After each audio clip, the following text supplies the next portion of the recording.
벌써 12달 가운데 한 달이 가고 또 2월 달도 벌써 이제 4일 이렇게 지났습니다. 금방 지나가는 것 같습니다. 이렇게 화살처럼 가는 세월에 우리가 정신없이 아무런 생각 없이 이렇게 삶을 살면 남는 것도 없고 그런 것 같습니다.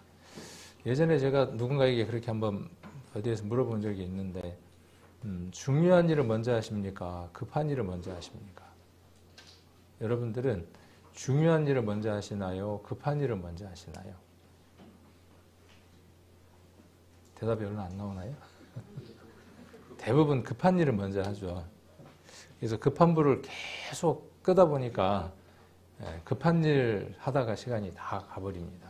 그래서 중요한 일은 놓칠 때가 많거든요. 혹시 인터넷에 검색을 해보면 이런 내용들이 나올 것 같아요. 그래서 중요한 일을 먼저 하냐, 급한 일을 먼저 하느냐, 인터넷에 한번 찾아보십시오. 책인가 어디에 기록되어 있었던 것 같아요. 그래서 우리가 어떤 일을 우선할 수 있는 사람이 되어야 되느냐 하면 중요한 일을 먼저 하는 사람이 되어야 됩니다. 그래서 가장 중요한 것이 무엇인지 삶의 우선순위를 먼저 정해야 합니다. 그러지 않으면 항상 급한 불 끄다가 정신 못 차리고 아무것도 남지 않습니다. 아무 일도 하지 않으면 아무 일도 일어나지 않는다. 어디 드라마에서 나왔던가요? 어디에서 나오던데 그런 것 같아요. 아무 일도 하지 않으면 아무 일도 일어나지 않습니다. 반대로 어떤 일을 하면 어떤 결과가 반드시 나옵니다. 우리 남자학년들이 이렇게 이제 성경 읽기를 시작을 해서 하고 있는데 벌써 창세기 다 읽고 또 욥기 읽고 출애굽기로 이렇게 넘어가고 있거든요. 똑같은 시간 또 똑같은 세월이지만 함께 그곳에 마음을 해서 또 그 일들을 실행을 하다 보면 분명히 남겨진 게 있죠. 그러니까 어떤 일을 하면 분명히 어떤 그 결과물들이 나옵니다. 그래서 우리 성도님들이 꼭 한 해가 지금 많이 가고 있지만 작심삼일을 반복해서 하면 된다 그러죠, 누가. 그래서 올해 이렇게 한 달이 가버렸지만 뒤늦게라도 여러분들이 어떤 목표를, 한 해의 목표를 정하고 또 삶의 목표도 정하고 좀 더 크게는 5년 뒤에, 10년 지난 뒤에 또 그 뒤의 시간들까지도 어떻게 내가 살아갈 건가. 세상 사람들은 참 지혜롭고 준비들도 많이 하는 것 같아요. 그래서 내가 그 퇴임을 하고 나면 또 나이가 몇이 되면 그때는 내가 뭐 전국 일주를 하리라 뭘 하리라 이런 계획들을 세워놓고 또 그 계획들을 잘 이루고 하고 또 그런 것들을 보람이라고 생각하고 또 좋게 생각들 하더라고요. 우리는 무엇으로서 우리 삶에 있어서 그렇게 기쁨과 보람을 느낄 수 있는 계획들을 세울 것인가. 좀 그 삶을 조금 세워두고 바쁘게 가는 그 시간들을 조금 세워두고 한 번쯤은 깊이 질문하고 답을 하고 방향을 정하고 옛날에는 뭐 오늘만 잘 살면 된다고 하더니 뭐 주님 내일 모레 오신다고 하더니 말이 바뀌었냐 그렇게 이야기를 하는데 같은 얘기입니다. 똑같은 얘기입니다. 우리가 어떻게 살아가는가에 대한 얘기를 진중하게 하고 또 정리를 하는 그것이 오늘을 어떻게 살아가느냐에 대한 결정이 되기도 합니다. 그래서 하루 우리가 충만하게 살아가기 위해서는 계획들이 필요하고 한 주의 첫날 성도님들이 이렇게 오셔서 한 주를 어떻게 또 보낼 것인가, 어떻게 승리할 것인가 이렇게 또 방향을 잡는 것도 유익한 것 같습니다. 한 달에 한 번 첫 주는 만찬을 하는 날입니다. 우리가 이 날을 자칫 오해할 수 있고 또 습관적으로 그냥 지나가는 날로 이렇게 또 생각할 수도 있습니다.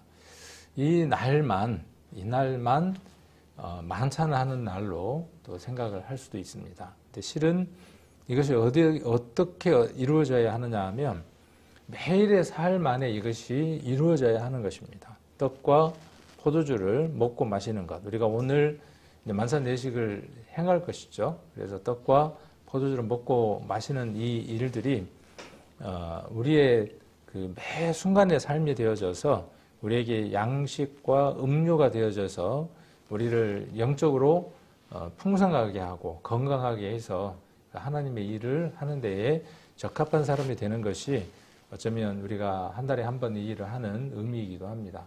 그래서 이날만 하는 게 아니라 이렇게 하는 이것이 개념되어진 이것이 매일의 삶 안에서 이루어지게 하기 위한 것이고, 그래서 한 달에 한 번 만찬이 있을 때 그냥 만찬에 관한 말씀만 읽고 만찬을 하는 것이 아니라 이렇게 관계된 말씀들을 가지고 좀 더 깊은 교제들을 나눕니다. 14장을 한번 보겠습니다. 창세기 14장입니다.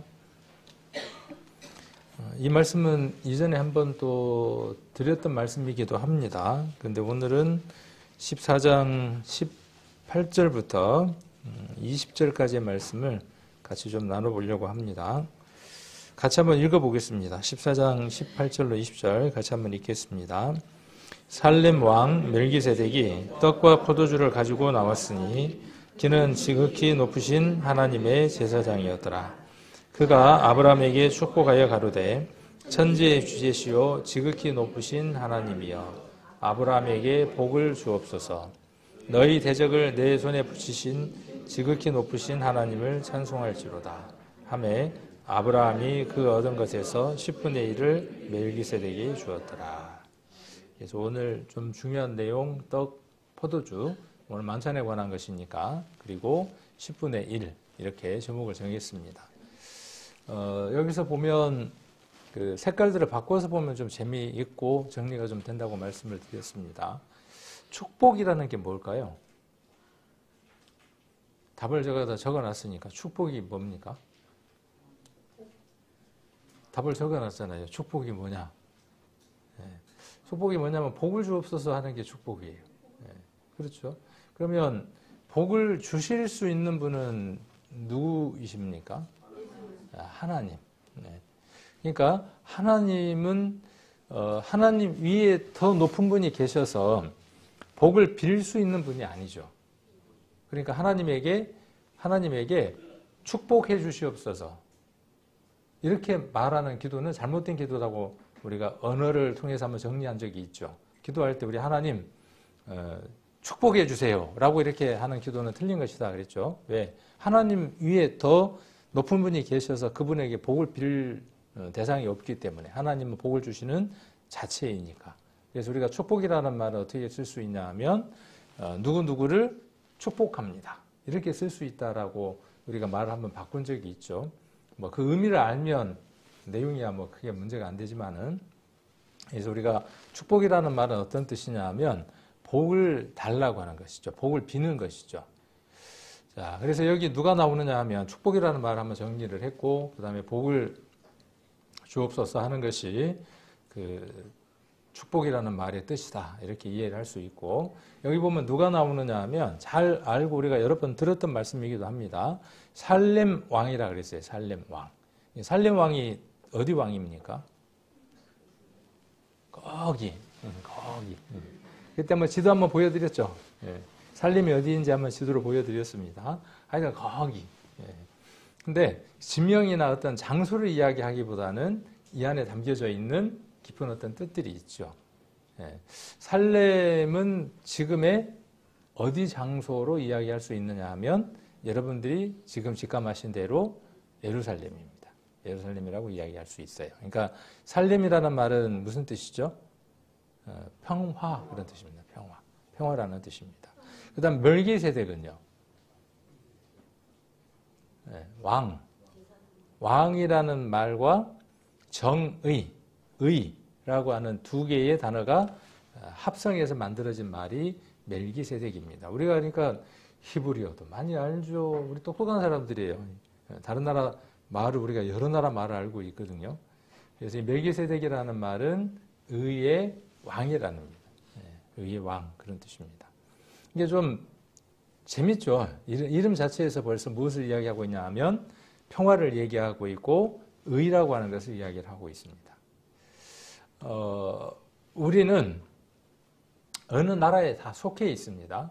우리의 육신은 어느 나라에 속해 있냐 하면 대한민국이라고 하는 나라에 속해 있습니다. 이전에 왕정시대에는 그들은 어디에 속해 있었냐 하면 왕의 권한이 미치는 그 영역 속에 살았습니다.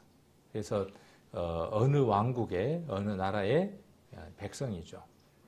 어느 나라의 백성이냐 하는 것이 그 백성들의 풍요로움 또 그 백성들의 윤택함을 말해주는 것이기도 하죠. 저와 여러분은 어느 나라의 어느 왕국의 백성입니까? 알아야죠. 내가 어느 나라의 백성인지를 우리나라 그 여권 있잖아요. 여권. 그 여자의 권리 여권 그것 말고 다른 나라에 갈 때 갖고 가는 그 패스포트 여권이 굉장하죠. 그 우리나라 여권 갖고 그냥 갈 수 있는 나라가 굉장히 많더라고요. 예. 그런데 뭔 얘기 하려다가 또 잠깐 빠졌다. 그래서 그런 어떤 그 나라의 힘의 크기가 어떠하냐는 거에 따라서 그 나라의 백성들, 그 나라의 국민들의 그 자부심이나 이런 것들은 이루 말할 수가 없죠. 우리는 어느 나라의 백성이냐 하면 살렘입니다. 살렘. 평화의 나라예요. 저와 여러분은 어떤 나라의 백성이냐 하면 평화의 나라예요. 그래서 거기를 다스리는 왕이 누구냐 하면 살렘 왕입니다. 그리고 누구냐 하면 그분이 의의 왕입니다. 자, 그리고 그분의 신분을 여기 색깔을 바꿔놨는데 신분이 또 뭐냐면 왕이면서 어떻다는 거죠? 왕이면서 어떠냐 하면 지극히 높으신 하나님의 제사장이라고 이야기를 합니다. 성경에 나와 있는 많은 내용들은 누구에 대한 힌트들이냐 하면 예수님에 관한 힌트들입니다. 예수님에 관해서 말하고 있는 책입니다. 그런데 그렇게만 이해를 하면 한 면만 이해를 하는 겁니다. 성경에 기록된 목적 가운데에 한 면만 이해를 하는 겁니다. 성경은 예수 그리스도에 관하여 이야기한 것이고 또한 무엇에 관해서 이야기를 하느냐 하면 저와 여러분의 얘기입니다. 여기에 나와 있는 아브라함은 누구에 관한 얘기냐 하면 우리의 이야기들입니다. 우리의 삶에 있어서 우리에게 일어나고 우리에게 있었던 얘기들 또 있을 수 있는 얘기들을 기록하고 있습니다. 그 안에서 나오는 많은 내용들을 성경 속에 기록하고 있습니다. 누구를 만남으로 예수님을 만남으로 그런 만남으로 말미암아 일어나는 많은 일들에 대한 이야기를 합니다. 그리고 그들이 그리스도 안에서 어떻게 살아야 하는가에 관한 내용들을 담고 있습니다. 그래서 성경을 읽을 때 지난번에 그렇게 읽으시라 그랬죠. 이 삼각형을 그리라 그랬죠. 반드시 삼각형을 그려야 됩니다. 성경을 읽을 때 세 지점을 정확하게 찍지 않으면 성경을 어느 한 부분 놓치게 되는 겁니다. 첫 번째가 뭐냐 하면 그 글, 성경의 글, 그리고 앞뒤 문맥, 그리고 그것의 시대적인 상황들, 그것이 말하는 바를 1차원적으로 명확하게 알아야 합니다. 그 성경의 본문, 여러분들이 읽은 그 내용들이 무엇을 말하는지, 문자적인 것, 상황적인 것, 그것은 먼저 충분히 이해를 해야 되죠. 지금 이 창세기 14장에 대한 내용은 이전에 우리가 충분히 이해를 한번 했어요. 그렇죠? 그 여러 나라의 왕들 전쟁하는 얘기, 14장부터 보면 5 왕에 대한 얘기, 그 다음에 연합군에 대한 전쟁에 대한 얘기, 뭐 이런 얘기들을 우리가 한번 했었습니다. 그러니까 그런 실질적인 내용들을 충분히 이해를 하고, 그 다음 뭡니까? 그 다음 무엇이 돼야 돼요? 한 점이 그거예요. 그게 돼야 돼요. 성경 읽기의 방법이고, 우리가 알아야 되는 내용들입니다. 그 다음 하나가 뭐냐 하면, 그것이 예수님과 어떤 관련이 있느냐예요. 그러면 여기 지금 멜기세덱, 그 다음에 살렘 왕, 이런 어떤 이전에 있었던 일에 대한 이야기를 통해서 그 속에서 이것이 예수님과 어떤 관련이 있는가를 찾아내는 거죠. 그러려면 다른 성경들과의 연결을 지어야 하는 거죠. 수요일날 말씀드렸던 것처럼 거미줄처럼 연결이 돼 있어서 한 성경이 한 거미줄이 다른 거미줄과 수없이 얽혀 있는 것처럼 성경을 계속 읽으면 그런 것들을 발견하게 됩니다. 쌓이게 됩니다. 그리고 더 많은 것들을 풍성하게 이해할 수 있게 됩니다. 자, 그 다음 제일 중요한 겁니다. 그 셋 가운데에서 제일 중요한 것이 무엇이냐 하면 그러면 그것이 나와 어떤 관련이 있냐 그 말이에요. 그 말씀이 그러면 나와 어떤 의미이냐 그 말이에요. 내가 그 말씀과 내가 어떠한 삶으로 변화돼서 살아가야 하느냐는 적용에 대한 문제입니다. 이렇게 성경을 읽는 것, 성경을 바라보는 것이 바른 성경 읽기의 방향들입니다. 그래서 어느 것 하나가 빠지면 문제들이 생길 수 있습니다. 그래서 오늘 이 말씀 속에서도 그런 부분들 한번 적용을 해보는 겁니다. 그래서 살렘 왕 멜기세덱은 우리가 히브리서 7장에 기록되어 있는 대로, 히브리서에 이야기하는 대로 이분은 누구인 것을 우리가 알 수 있느냐 하면 예수님입니다. 예수님은 왕이시고 예수님은 제사장이시기도 하죠. 근데 누가 지금 뭘 갖고 나왔습니까? 살렘 왕 멜기세덱이 떡과 포도주를 가지고 나왔어요. 이 사건 이전에 어떤 일이 있었습니까? 이 사건 이전에 어떤 일이 있었냐 하면 아브라함의 조카 거시기 누구죠? 네, 어떤 일이 있었습니까? 전쟁통에 사로잡혀서 어디까지? 저기 북쪽 위에 단까지 잡혀 올라가게 되죠. 자, 그 소식을 들은 아브라함이 그냥 있을 수 있어요, 없어요? 없어요. 우리는 그 족장 시대에 있었던 두 가지 유명한 법에 대해서 알고 있습니다. 그 하나가 무엇이냐 하면 손님 대접하는 것. 그렇죠? 첫 번째가. 그래서 창세기에 보면 손님을 대접하는 그런 내용들이 많이 나옵니다. 족장들에게는 그것이 족장급 문화 시대에는 반드시 있어야 하는 것이고, 또 하나가 어떤 것이냐 하면 고엘 제도입니다. 고엘 제도. 가족 중에 누군가가 억울함을 당하거나 가족 중에 어떤 일들이 있을 때 그 일들을 대신 치러줘야 하는 의무를 갖고 있습니다. 그래서 고엘 제도입니다. 그 부분에 대한 성경의 내용이 어떤 성경이죠? 고엘 제도에 대한 내용을 아주 잘 다루고 있는 성경 어디입니까? 그 부분에 대해서 주로 다루고 있는 성경. 그 보아스도 나오고, 네, 그렇죠. 그 내용의 내용들을 담고 있습니다. 그래서 지금 아브라함 이야기를 하면서 제가 왜 그 얘기를 하느냐 하면 아브라함은 고엘로서, 그렇죠. 기업을 물어야 하는 자로서 그 책임을 다하기 위해서 어떻게 하는 겁니까? 단까지 올라가서 전쟁을 치르고 내려오는 거죠. 혼자 치르러 갔을까요? 연합군이 있었을까요? 연합군이 있었습니다. 가신도 있었고 연합군도 있었습니다. 함께 전쟁을 치르고 내려오는 거예요. 내려왔는데 지금 어디 근처? 여기 지금 16절에 보시면 모든 빼앗겼던 재물과 자기 조카 롯과 그 재물과 또 부녀와 인민을 다 찾아왔더라. 아브라함이 그둘라오멜과 그와 함께한 왕들을 파하여 돌아올 때에 소돔 왕이 사회 골짜기 곧 왕국에 나와 그를 영접하였고, 그러니까 전쟁을 하고 왔을 때 이제 그 개선 장군으로서 누군가가 이렇게 소돔 왕도 지금 맞았던 것들을 볼 수 있죠. 거기에 누구냐 하면 지금 살렘 왕도 이 개선 장군인 아브라함을 맞이하고 있는 장면입니다. 자, 근데 뭘 갖고 나왔다고요? 떡과 포도주. 근데 그가 누구였다고? 왕이면서 무엇이었다고요? 제사장. 우리가 창세기를 읽다가 갑자기 어디로 넘어갔냐 하면은 남장년들이 욥기로 넘어갔어요. 창세기하고 욥기는 성경 사이에 긴 이 공백이 있는데, 차이가 있는데 왜 창세기 읽다가 욥기로 넘어갔을까요? 이 연대기 순으로, 시간 순으로 창세기와 욥기는 같은 연대로 공유합니다. 무슨 얘기냐? 욥기는 족장 시대의 얘기를 담고 있습니다. 그러니까 족장들이 곧 무엇을 하느냐 하면 제사장이 어떤 역할들을 하고 제사를 지내는 일들을 하죠. 그래서 그 욥이 아들들의 잔치가 있고 난 이후에 혹시라도 하나님 앞에 범죄를 했을까 해서 어떻게 하는 걸 볼 수 있느냐 하면 잔치가 끝난 다음에 바로 뭘 하는 걸 볼 수 있어요. 번제를 드리는 걸 볼 수 있습니다. 그러니까 이 제사라고 하는 게 레위기에서 만들어진 것이 아니라 이미 그 이전에 있었던 것들을 볼 수 있죠. 그러니까 이전에 그 족장 시대의 제사라고 하는 것은 제사를 드릴 때 제사장이 뭘 갖고 나온 걸 볼 수 있습니까?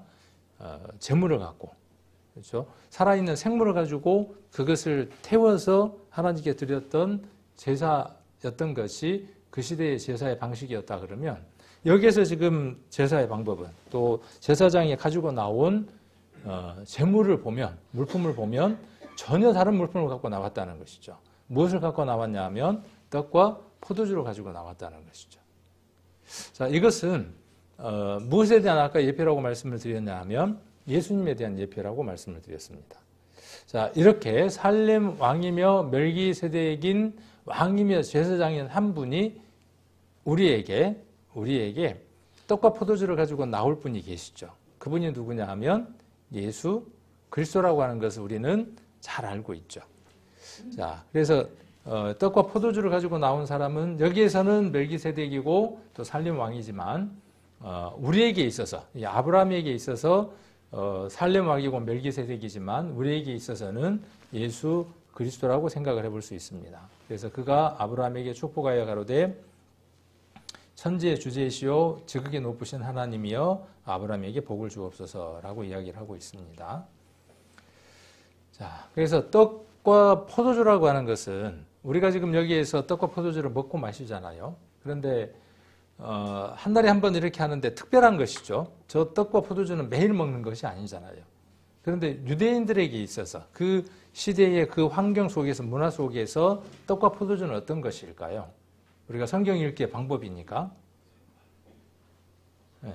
우리는 김치에다가 김치찌개라든지 김치에다가 하얀 쌀밥에다가 뭘 먹냐 하면 밥을 먹습니다. 침이 고이네요 벌써. 그런데 이들 나라는 이들 문화는 어떤 것이냐 하면 떡이라기보다는 빵이겠죠. 빵과 포도주. 그들이 그 문화 속에서 양식으로서 먹을 수 있는 식량으로서의 가장 보편적인 것들을 이야기를 하는 겁니다. 그래서 전쟁을 치르고 돌아온 아브라함 그리고 그 전쟁에 함께했던 사람들 지극히 배고프고 지극히 그 고통스러운 그 순간에 가장 귀한 것을 가지고 나타나신 분. 그분이 여기서는 멜기세덱이고 또 살렘 왕입니다. 그래서 떡과 포도주를 가지고 나타난 것을 볼 수 있습니다. 자, 그래서 떡과 포도주라고 하는 것은 그들에게 양식이고 음료라고 하는 사실이죠. 우리에게 있어서 떡과 포도주는 아까도 말씀드렸던 것처럼 그냥 일반적인 것이 아니죠. 그런데 우리의 신앙에 있어서는 어떻게 바뀌어야 됩니까? 우리의 신앙에 있어서 이 떡과 포도주는 매일 매 순간마다 먹어야 하는 영의 양식을 이야기하는 것이죠. 만일에 떡과 포도주를 그들이 먹지 않으면 일을 할 수 없고 생활할 수 없는 것처럼 구원받은 성도가 하나님 앞에 일을 하는 데 있어서 떡과 포도주가 없으면 굶주릴 수밖에 없습니다. 그래서 살렘 왕 멜기세덱이 떡과 포도주로 아브라함을 어떻게 했냐면 축복했다는 거예요. 복을 주옵소서라고 축복한 것을 볼 수 있습니다. 저는 이 성경을 읽으면서 어떤 대목이 많이 떠올랐냐 하면 마가복음이 굉장히 많이 떠올랐어요. 여러분들은 어땠는지 모르지만 저는 마가복음이 굉장히 많이 떠올랐습니다. 마가복음 14장을 한번 보겠습니다. 마가복음 14장 우리 만찬 때 이 말씀도 함께 봤던 말씀이죠. 14장 22절입니다. 자, 아까는 살렘이라고 하는 그 나라의 왕, 그 다음에 의의 왕, 그 사람이 떡과 포도주를 가지고 나타나서 아브라함을 어떻게 했냐 하면 복을 달라고 축복하는 그 내용이었습니다. 근데 여기 마가복음에서 14장 22절은 누가 그 일을 하고 있는가를 한번 살펴보는 것도 유익할 것 같습니다. 그래서 저희가 먹을 때에 예수께서 떡을 가지사 축복하시고, 자, 떡을 가지고 어떻게 하셨냐 하면 축복하셨어요. 그러면 그걸 풀어봅시다. 예수님이 떡을 갖고 제자들에게 어떻게 하셨다는 거예요? 하나님 아버지, 이 제자들을 그냥 버려두지 마시고 늘 함께 하시고 복을 주옵소서 하고 축복했다는 거죠. 그렇죠? 뭘 가지고? 떡을 가지고. 자, 그리고 뭐라고 말씀하셨습니까? 그리고 떼어 제자들에게 주시며 가라사대 받으라, 이것이 내 몸이니라 하시고. 그러니까 아까 창세기 14장에 나와 있는 그 내용은 예수님이 이루실 내용에 대한 그림자인 것으로 우리가 확연하게 살펴볼 수 있습니다. 32절 또 잔을 가지고 가라사대 사례하시고. 사례라는 말도 뭡니까? 사례가 걸렸다 할 때 그 사례인가요? 사례. 네, 다르죠. 네, 마가복음 14장 23절입니다. 또 잔을 가지사 사례하시고. 네, 제가 보는 이 뭐죠? 제가 보는 호크마 성경. 호크마라는 말은 이 히브리어인데 호크마라는 말은 지혜라는 뜻입니다. 지혜. 제가 보는 성경이 있고 호크마라고 되어 있는데 많이 갖고도 계시죠? 거기에 보니까 여기 사례라고 하는 이 단어를 풀어놨습니다. 그래서 이에 해당하는 헬라어 동사 원형 유카리스테오는 감사하다, 축복하다라는 뜻이며 사례가 의미하는 바 단순히 고마움만을 나타내는 것이 아니라 하나님께 감사하고 축복하는 기도를 하였다는 말이다. 그러니까 앞에 그 축복하고 하는 말과 사례라고 하는 단어가 다르기는 하지만 내용은 어떤 것이에요? 같은 내용을 이야기를 하는 겁니다. 그러니까 제자들에게 예수님 뭐라고 말씀하시느냐 하면 하나님 복을 주십시오라고 이야기를 하면서 그 복이 무엇으로 이루어질 것인가, 무엇으로 말미암을 것인가에 대해서 예수님 말씀하시는 것이죠. 무엇으로 그들에게 복이 주어지는 것이죠? 떡과 잔으로서. 그렇죠? 그러니까 우리 창세기 14장에서는 떡과 포도주가 그것이고 여기서는 떡과 잔입니다. 그런데 떡은 그리스도의 몸이라고 이야기를 했고 잔은 무엇이라고 이야기를 했느냐 하면 그의 피라고 말씀하셨죠. 그래서 사례를 하시고 저에게 주시니 다 이를 마시매 24절 가라사대 이것은 많은 사람을 위하여 흘리는 바 나의 피 곧 언약의 피니라. 이렇게 말씀하고 계시죠. 그래서 이것을 마셔야만 무엇이 있는 것입니까? 떡과 포도주를 먹고 마셔야만 무엇이 있는 거예요? 복이 있는 거예요. 복을 받을 수 있는 거예요. 하나님이 그들에게 무엇을 부어주시는 거죠? 복을 부어주시는 거예요. 이 제자들이 복을 어마어마하게 큰 복을 받았죠. 다 복을 받았습니다. 역사가 그렇게 기록하고 있고 우리는 많은 책들을 통해서 그들의 역사를 우리가 살펴볼 수 있습니다. 큰 복들을 받았습니다. 다 어떤 복을 받았냐 하면 비참하게 죽는 복을 받았습니다. 그렇죠? 큰 복을 받았어요. 다 정상적으로 죽음을 맞이한 사람들이 없습니다. 예수님은 이미 그것을 아셨어요. 이미 제자들을 보시고 이미 무엇을 아셨냐 하면 그들이 예수 그리스도에게 받은 그 은혜로 말미암아 어떤 영광을 하나님께 돌릴 것인가 하는 것을 알고 이곳에서 무엇을 말하느냐 하면 복을 달라고 그렇게 이야기를 하는 것이죠. 그런데 이 복은 세상에 속한 복이겠습니까? 잘 먹고 잘 사는 복이겠습니까? 아닙니다. 하나님 안에 있는 그 복을 말하고 있는 겁니다. 자, 요한복음 6장도 한번 보겠습니다. 요한복음 6장 53절.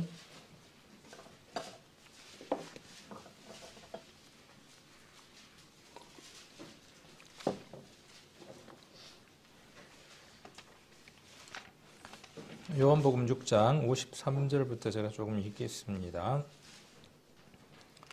53절부터. 이것도 이전에 그 만찬에 관한 말씀 보면서 같이 봤던 말씀입니다. 예수께서 이르시되 내가 진실로 진실로 너희에게 이르노니 인자의 살을 먹지 아니하고 인자의 피를 마시지 아니하면 너희 속에 생명이 없느니라. 내 살을 먹고 내 피를 마시는 자는 영생을 가졌고 마지막 날에 내가 그를 다시 살리리니 내 살은 참된 양식이요 내 피는 참된 음료로다. 56절에 나와 있는 말씀대로 예수 그리스도의 몸, 떡 그것이 양식입니다. 그러니까 창세기 14장에서는 그들이 전쟁을 치르고 돌아왔을 때 피곤하고 고나고 지쳐 있을 때에 그들에게 참된 양식이 되게 하기 위해서 살림한 멜기세덱은 떡을 가지고 나온 것입니다. 우리에게 있어서도 마찬가지입니다. 우리도 전쟁을 치러야 하는 사람들이죠. 큰 전쟁을 치러야 하는 사람들입니다. 어떤 전쟁을 치러야 할까요? 영적 전쟁. 어떤 영적 전쟁? 자, 사단에게 사로잡혀 갔던, 그렇죠. 사단에게 사로잡혀 갔던 조카 롯을 그것으로부터 해방하기 위해서 전쟁을 치르기 위해서 아브라함이 한 일이죠. 저와 여러분이 이 성경 속에서 해야 될 일이 어떤 일이냐 하면 아브라함의 일을 여러분들이 하는 겁니다. 그 일이 여러분들의 일이에요. 아브라함의 일은 어떤 일이냐 하면 조카 롯을 사로잡힌 자, 노략해 간 자, 그로부터 어떻게 봐야 되죠? 다시 노략을 해와야 돼. 이 싸움이에요. 노략해 가버린 하나님에 속한 그들을 우리가 어떻게 해야 되느냐 하면 다시 노략해 와서 하나님에게 드리는 것이 누가 해야 될 일이냐 하면 저와 여러분이 해야 될 일이죠. 지금 누가 그 일을 하고 있는 거죠?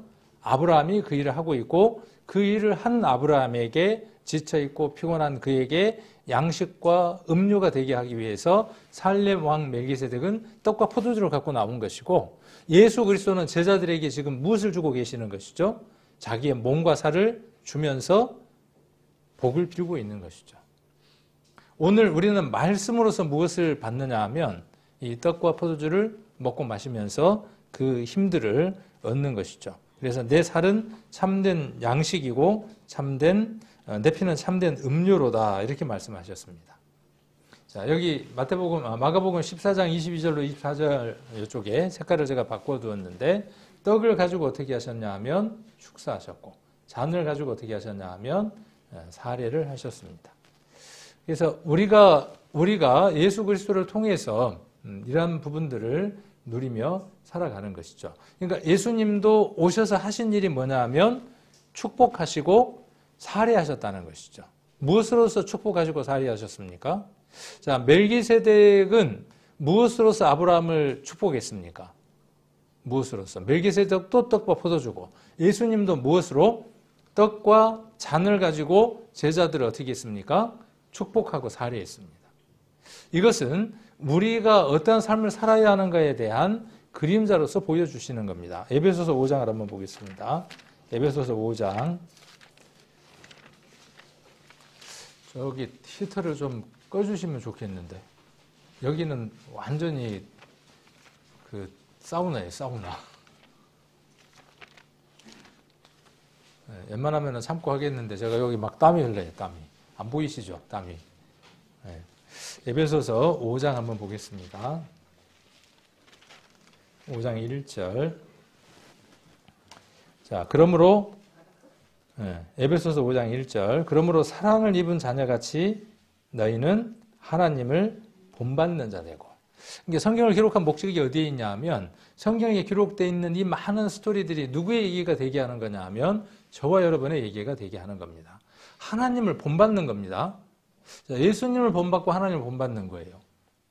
하나님을 어떻게 본받습니까? 이제 그 얘기를 하는 겁니다. 여기 하나님을 본받는 자가 되고 2절 그리스도께서 너희를 사랑하신 것 같이 너희도 사랑 가운데에서 행하라. 그는 우리를 위하여 자신을 버리사 향기로운 제물과 생축으로 하나님께 드리셨느니라. 하나님을 본받는 것은 하나님이 우리를 사랑하셔서 자기의 모든 것들을 버려두시고 인간의 모습으로 오셔서 사랑을 이루신 사건을 본받으라고 하는 것이죠. 그러면 우리가 해야 될 일, 하나님을 본받는 일은 무엇이냐 하면 그리스도가 그 일을 이루신 것처럼 우리가 그리스도의 모습으로 세상에서 살아가는 겁니다. 그리스도는 떡과 포도주, 자신의 살과 피로써 제자들에게 축복하고 사례를 하셨던 것처럼 우리가 할 일은 무엇일까요? 그러면 우리가 할 일은 똑같이 여기 나와 있는 대로 그분을 본받는 자가 되는 겁니다. 그래서 아까 예수님이 그렇게 제물과 생축으로 하나님께 드리셨던 것처럼 3절에 음행과 온갖 더러운 것과 탐욕은 너희 중에서 그 이름이라도 부르지 말라. 이는 성도의 마땅한 바니라. 4절 같이 한번 읽겠습니다. 누추함과 어리석은 말이나 희롱의 말이 마땅치 아니하니 돌이켜 감사하는 말을 하라. 4절에 나와 있는 이 말씀이 오늘 제가 드리려고 하는 말씀, 또 이 에베소서 속에서 핵심이 되는 말씀입니다. 아까 마가복음 14장에서 사례라고 하는 말이 나왔죠. 그 사례라고 하는 말을 풀어서 쓴 말이 어떤 말이냐 하면 감사하는 말입니다. 그러니까 예수님이 자신의 그 자신의 피를 가지고 감사를 하면서 그 죽음을 앞둔 그가 감사를 드리면서 그러니까 우리가 많은 부분들 한번 생각해 보게 되죠. 우리의 삶 속에서. 그래서 감사의 말을 하는 겁니다. 29절도 한번 봅니다. 4장 29절. 조금 앞으로 넘어가서 4장 29절 같이 한번 읽겠습니다. 무릇 더러운 말은 너희 입 밖에도 내지 말고 오직 덕을 세우는 데 소용되는 대로 선한 말을 하여 듣는 자들에게 은혜를 끼치게 하라. 그러면 듣는 자들에게 은혜를 끼치려면 어떤 말이 가장 은혜로운 말이고 어떤 말이 가장 덕스러운 말일까요? 예수님이 하셨던 그 일들을 통해서, 하나님이 하셨던 그 일들을 통해서 우리가 충분히 힌트를 얻을 수 있고 답을 얻을 수가 있죠. 오늘 멜기세덱이 아브라함에게 축복했던 것처럼 어떻게 축복을 하느냐 하면, 무엇을 가지고 나와서 축복하느냐 하면 떡과 포도주를 가지고 나와서 축복했던 것처럼. 그럼 여러분은 예수님이 제자들을 그렇게 축복하셨던 것처럼, 또 사례했던 것처럼 여러분들은 어떤 방법으로 축복하고 사례를 하셔야 하겠습니까? 아까 본받으라 그랬으니까 패턴이 똑같습니다. 예수님은 무엇으로? 자신의 몸과 자신의 피로써 그 일들을 이루셨고, 우리도 마찬가지죠. 그래서 로마서 12장에 보면 우리가 하나님 앞에 산 제사를 드리는 사람들입니다. 자, 또 베드로전서 2장에 보시면 우리가 누구냐 하면 왕 같은 제사장입니다. 그러면 우리가 누구라는 얘기예요? 우리가 누구라는 얘기냐 하면, 아까 그 멜기세덱이 누구라는 얘기냐 하면 저와 여러분이라는 사실이에요. 우리가 평강의 왕이어야 되고 우리가 의의 왕이어야 됩니다. 우리가 사람들에게 나아갈 때에 떡과 포도주를 가지고 우리들 입술에서 감사의 말이 나와야 하는 자들이죠. 아까 에베소서 5장과 4장 29절에 나와 있는 대로 감사의 말로 그들을 하나님 앞에 살게 해야 하는 것이죠. 자, 그래서 무릇 더러운 말은 너희 입 밖에도 내지 말고 덕을 세우는 데 소용되는 대로 선한 말을 하여 듣는 자들이 은혜를 끼치라. 그래서 우리가 왕이고 제사장이고 그랬단 말입니다. 그럼 제물은 뭘까요? 예수님도 왕이고 제사장이었죠. 예수님은 제물이 무엇이었을까요? 무엇을 가지고 제물로 하나님 앞에 드렸을까요? 자기 자신이죠. 자기 자신. 그러면 우리도 어떻게 산 제사를 드려가는 겁니까? 우리들 스스로가 왕이면서 제사장이고, 우리들 자신이 무엇이 되어져야 되느냐 하면 제물이 되어져서 드려지는 삶을 사는 것이죠. 누구를 위해서? 주변에 이뤄져 버린 사람들을 구원하는 그 일들을 위해서 우리가 그 삶들을 살아가야 하는 것이죠. 그래서 살림왕 멜기세덱이 떡과 포도주로 아브라함을 축복했다 하고 하는 내용들을 우리가 한번 이렇게 정리를 해볼 수 있다는 것입니다. 그래서 저와 여러분이 주변에 있는 사람들에게 이 감사의 말, 덕을 세우는 말, 은혜를 끼치는 말, 그 말이 어떤 말이냐는 것이죠. 타고 다니는 말, 흰 말, 그 말이 아니라 어떤 말이냐 하면 어떤 말이겠습니까? 최고의 복, 최고의 축복하는 말이 무엇이겠어요? 복음입니다. 구원을 받게 해주는 일입니다. 그러기 위해서는 예수 그리스도가 필요하고, 우리에게도 무엇이 필요하냐 하면 우리가 그들에게 희생이 되고 그들에게 양보가 되고 그들에게 빛과 소금의 삶의 어떤 역할들을 감당하지 못하면 우리의 말은 땅에 떨어지는 말이 되게 되죠. 자, 그리고 아브라함이 10분의 1을 누구에게 드렸다고 이야기하느냐 하면 멜기세덱에게 드렸다고 이야기를 합니다. 자, 10분의 1에 대해서라고 이렇게 제가 사전 한번 찾아보고 정리를 한번 해봤습니다. 11조라고 하는 것은 소출의 10의 1을 바치는 율법의 규정입니다. 원래는 아까 나와 있는 대로 율법의 규정이 아니었어요. 자발적인 것이었는데 율법의 규정으로 신명기에서 정해지게 됩니다. 그래서 그 기원은 족장시대에 두고 있고, 족장시대에 두고 있다는 얘기는 아까 누구 이야기하느냐 하면 아브라함 얘기를 하고, 그 다음 또 누구 얘기할까요? 여기 창세기 28장 22절은 누구 얘기겠습니까? 야곱 얘기를 하는 겁니다. 야곱. 한번 볼까요? 창세기 28장. 창세기 28장 19절. 18절 한번 보겠습니다. 18절 한번 보시면 창세기 28장 18절. 야곱이 아침에 일찍이 일어나 베개하였던 돌을 가져 기둥으로 세우고 그 위에 기름을 붓고 그곳 이름을 베델이라 하였더라. 베델 쌀집에서 우리 교회 쌀 많이 우리가 팔아드리죠. 베델. 베델 풀면, 우리말로 풀면 어떤 말입니까? 벳. 집, 엘, 하나님의 집, 그렇죠? 베델이라고 했습니다. 그래서 이 성의 본 이름은 루스라고 하는 성이었다. 자, 20절 야곱이 서원하여 가로되 하나님이 나와 함께 계시사 내가 가는 이 길에서 나를 지키시고 먹을 양식과 입을 옷을 주사 나로 평안히 아비 집으로 돌아가게 하시오면 여호와께서 나의 하나님이 되실 것이요 내가 기둥으로 세운 이 돌이 하나님의 전이 될 것이요 하나님께서 내게 주신 모든 것에서 10분의 1을 내가 반드시 하나님께 드리겠나이다 하였더라. 그래서 여기 10의 1을 하나님께 드리겠다. 내게 주신 모든 것에서 10의 1을 하나님께 드리겠다라고 이야기를 합니다. 우리가 이 믿음은 이 야곱의 믿음, 야곱의 이 행위는 누구로부터 말미암았을 것이라고 추론해 볼 수 있느냐 하면 아브라함으로부터 이 행위가 이 믿음이 하나님하고의 이 담판이 있었을 것이다 라고 충분히 우리가 합리적으로 생각을 해볼 수 있을 것입니다. 그래서 모세 족장시대에 두고 있고 모세의 계명에서 법제화되었고 이 11조의 근본 취지 이것이 중요한 것이죠. 11조의 근본 취지를 우리가 읽어보는 것이 중요할 겁니다. 그래서 첫 번째가 무엇이냐 하면 자신의 소유에 대한 전적인 하나님의 주권을 인정하는 겁니다.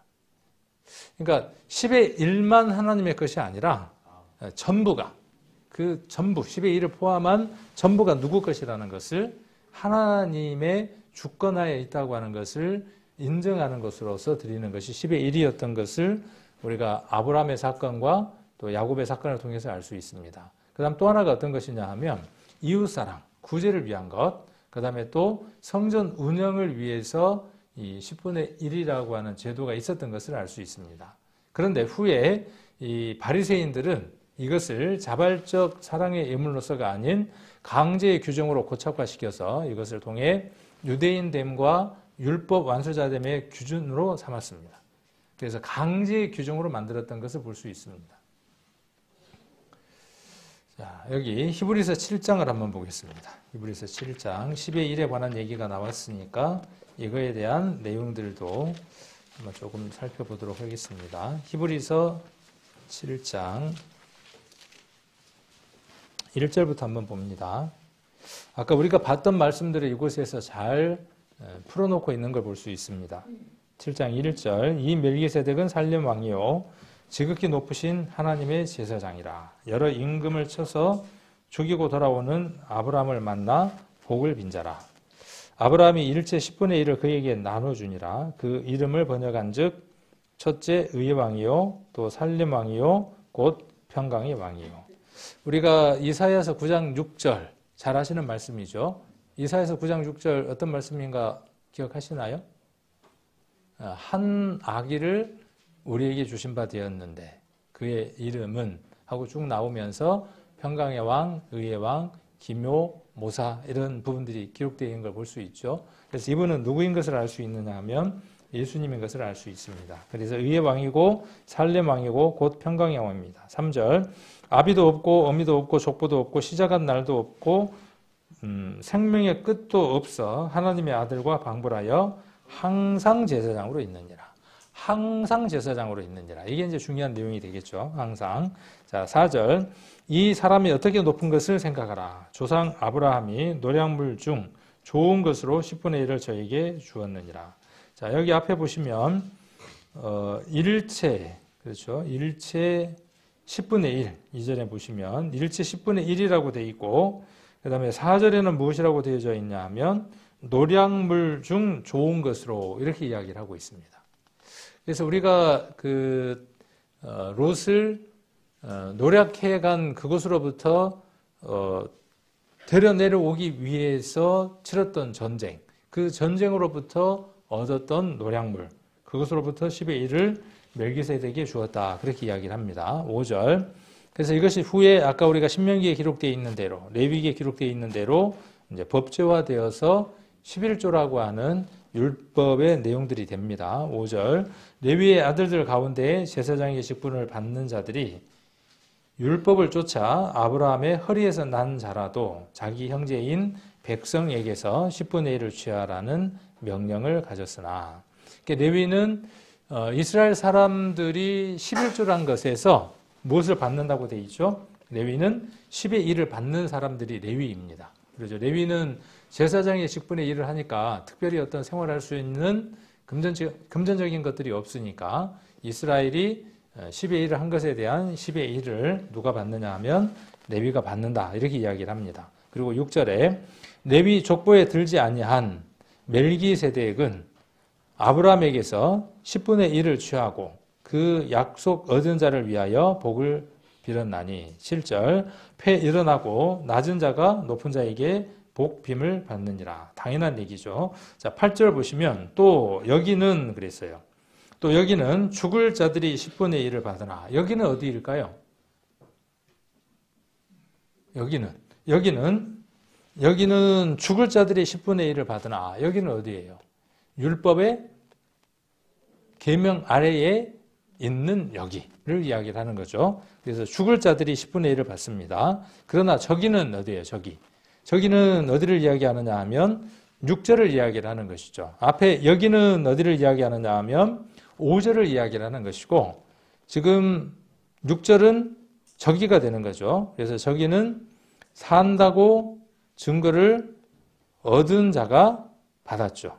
또한 10분의 1을 받는 레위도 아브라함으로 말미암아 10분의 1을 바쳤다 할 수 있으니 그러니까 레위도 누구 안에 있었다고 지금 이야기하느냐 하면 9절에 또한 10분의 1을 받는 레위도 아브라함으로 말미암아 10분의 1을 바쳤다 할 수 있나니 10절에 이는 멜기세덱이 아브라함을 만날 때에 레위는 아직 자기 조상의 허리에 있었습니다. 이 지금 10절에 나와 있는 이 말씀은 굉장히 중요한 말씀이기도 하죠. 성경에 나와 있는 원리 가운데에 아주 중요한 원리를 이야기를 합니다. 아브라함의 허리에 있었다. 우리는 누구의 허리에 있었냐 하면 아담의 허리에 있었던 적이 있고 그렇죠? 아담의 허리에 있었던 적이 있고 우리는 믿음 속에서 누구 안에 있었던 자냐 하면 우리가 아브라함 안에 있었던 자입니다.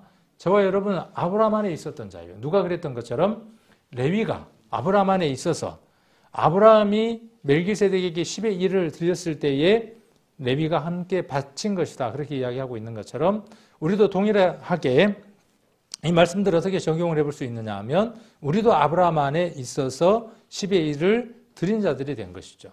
그래서 아브라함의 그 전쟁, 아브라함의 그 고열의 의무, 이 모든 것들이 우리가 함께 해야 할, 아브라함 안에서 함께 해야 할 교훈들로 받을 수 있는 내용들이 되어집니다. 갈라디아서 3장을 한번 보겠습니다. 갈라디아서 3장. 우리가 그러면 그 이스라엘 후손만 아브라함의 허리에 있는 것이 아니냐 이렇게 이야기할 수 있으니까 우리가 갈라디아서 3장을 통해서 그것이 아닌 것을 한번 확인해 볼 필요가 있습니다. 3장 29절에 보시면 3장 29절 같이 한번 읽겠습니다. 그리스도께 속한 자면 아브라함의 자손이요 약속대로 유업을 이을 자니라. 그러니까 우리가 누구에게 속해 있으면 그리스도에게 속해 있으면 우리가 구원받은 자이고 예수 그리스도를 주로 믿는 자이면 아브라함의 자손이다. 그의 허리 속에 있었던 자이다. 그 얘기입니다. 오늘 말씀을 한번 정리를 한번 해보면 아브라함의 그 창세기 때 사건은 그때 있었던 사건으로 멈춰지는 게 아니라 우리가 우리의 삶들 안에서 이루어가야 할 일들이라는 사실입니다. 사로잡혀간 자, 붙들려간 자, 그를 어떻게 해야 하는 자, 풀어줘야 하고 그 노략된 자로부터 그들을 끌어내야 하는 책임이 저와 여러분에게 있음을 오늘 이 말씀을 통해서 한번 살펴볼 필요가 있습니다. 그 일들이 우리가 해야 할 일들이고 그 일들의 살렘 왕 멜기세덱이 떡과 포도주를 가지고 축복해 주었던 것처럼 우리가 예수 그리스도로부터 축복의 말, 사례의 말, 그런 말을 들을 수 있는 삶은 어떤 것이냐 하면 노예물로 끌려간 자들을 풀어주는 것입니다. 그리고 그 일들을 하기 위해서 우리에게 필요한 것이 무엇이냐 하면 매 순간들 삶들 안에서 말씀을 먹고 그 말씀을 우리가 마시는 것이 아까 요한복음 6장에 기록되어 있는 대로 그분의 살과 피를 먹고 마셔서 신령한 양식 신령한 음식을 우리가 날마다 섭취함으로 그것으로 말미암는 삶이 이루어져야만 하나님 앞에 귀한 삶들로 살아갈 수 있습니다. 오늘 이렇게 떡과 포도주를 먹고 마시는 것은 그냥 한 달에 한 번 있는 그 일들이 아니라 이러한 말씀들을 우리가 이렇게 이해하는 것처럼 우리가 말씀들을 통해서 내 삶에 일치시키고 아브라함이 그 삶을 살았던 것처럼 또 야곱이 그러한 삶을 살아갔던 것처럼 예수님이 우리에게 그러한 일을 이루어 주신 것처럼 우리도 동일하게 그러한 삶들을 살아가겠습니다. 그리고 우리도 앞으로 아까 에베소서에 기록되어 있는 대로 어떤 말을 하는 사람들이 해야 되냐 하면 감사의 말을 하는 사람. 아까 그 감사의 말이 어떤 말이라고 말씀을 드렸죠? 감사의 말이 사례, 축복이라고 있습니다. 그래서 저와 여러분은 앞으로 어떤 말만 해야 되는 사람? 축복의 말만, 덕을 끼치고 은혜를 끼치는 그런 말만 하는 사람들. 구원받지 못한 사람들에게 덕과 은혜와 감사의 말이 되는 것은 그들이 구원받게 하는 것이고, 구원받은 성도들에게 감사의 말, 또 사례의 말, 축복의 말은 어떤 것이겠습니까?